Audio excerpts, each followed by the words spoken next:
السلام علیکم ورحمۃ اللہ وبرکاتہ۔ اسلامک قیمتی موتی یوٹیوب چینل پر آپ سب کو خوش آمدید۔ سامعین، حضرت عثمان رضی اللہ تعالیٰ عنہ کو آپ صلی اللہ علیہ وآلہ وسلم کی پیشن گوئی کے مطابق یہ یقین تھا کہ ان کی شہادت مقدر ہو چکی ہے۔ آپ نے متعدد مرتبہ ان کو اس سانحہ سے خبر کیا تھا اور صبر و استقامت کی تاکید فرمائی تھی۔ حضرت عثمان رضی اللہ تعالیٰ عنہ اس وصیت پر پوری طرح قائم اور ہر لمحہ ہونے والے واقعے کے منتظر تھے۔ جس دن شہادت ہونے والی تھی، آپ روزے سے تھے۔ جمعے کا دن تھا۔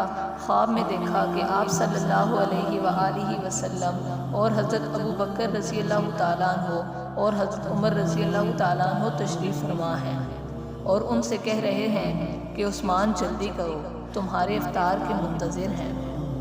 بیدار ہوئے تو حاضرین سے اس خواب کا تذکرہ کیا۔ اہلیہ محترمہ سے فرمایا کہ میری شہادت کا وقت آ گیا ہے، باغی مجھے قتل کر ڈالیں گے۔ انہوں نے کہا، امیر المؤمنین، ایسا نہیں ہو سکتا۔ فرمایا، میں یہ خواب دیکھ چکا ہوں، اور ایک روایت میں ہے کہ آپ صلی اللہ علیہ وآلہ وسلم فرما رہے ہیں کہ عثمان آج جمعہ میرے ساتھ پڑھنا۔ پھر پائجامہ جس کو کبھی نہیں پہنا تھا منگوا کر پہنا، اپنے 20 غلاموں کو بلا کر آزاد کیا اور قرآن کھول کر تلاوت میں مصروف ہو گئے۔ باغیوں نے مکان پر حملہ کر دیا۔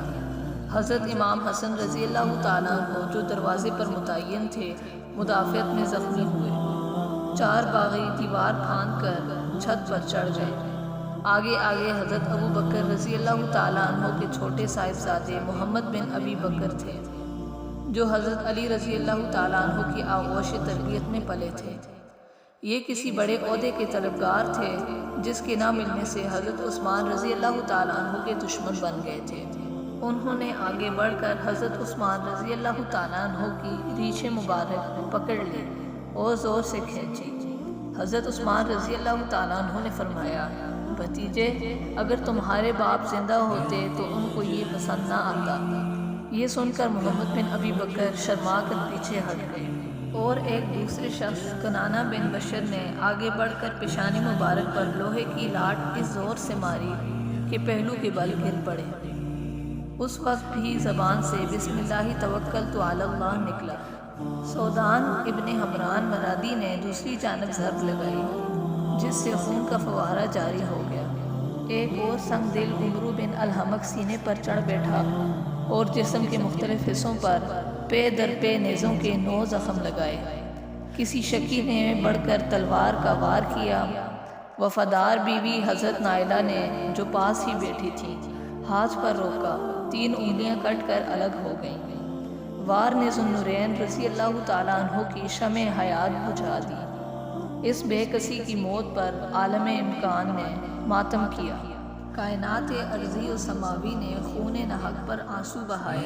کارکنان قضاء و قدر نے کہا، جو خون آشام تلوار آج بے نیام ہوئی ہے، وہ قیامت تک بے نیام رہے گی، اور فتنہ و فساد کا جو دروازہ کھلا ہے، وہ حشر تک کھلا رہے گا۔ شہادت کے وقت حضرت عثمان رضی اللہ تعالیٰ عنہ تلاوت فرما رہے تھے۔ قرآن مجید سامنے کھلا تھا۔ اس خون ناحق نے جس آیت کو خون ناب کیا، وہ یہ ہے، فَسَيَكْفِيكَهُمُ اللَّهُ وَهُوَ السَّمِيعُ الْعَلِيمُ۔ خدا تم کو بس ہے، اور وہ سننے والا اور جاننے والا ہے۔ جمعے کے دن عصر کے وقت شہادت کا واقعہ پیش آیا۔ 2 دن تک لاش بے گور و کفن پڑی رہی۔ حرم رسول میں قیامت برپا تھی، باغیوں کی حکومت تھی۔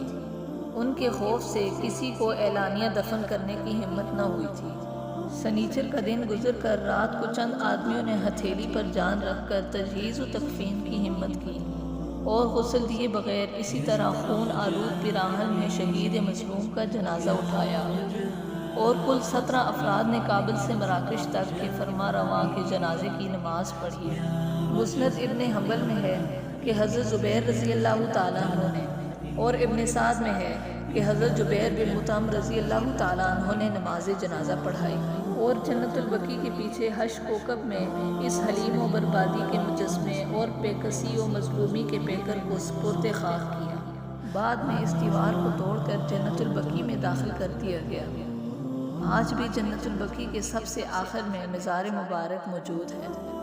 اگر ویڈیو اچھی لگی ہو تو ویڈیو کو لائک اور چینل کو سبسکرائب کریں تاکہ اسی طرح تمام نئی آنے والی ویڈیوز آپ تک جلد از جلد پہنچتی رہیں۔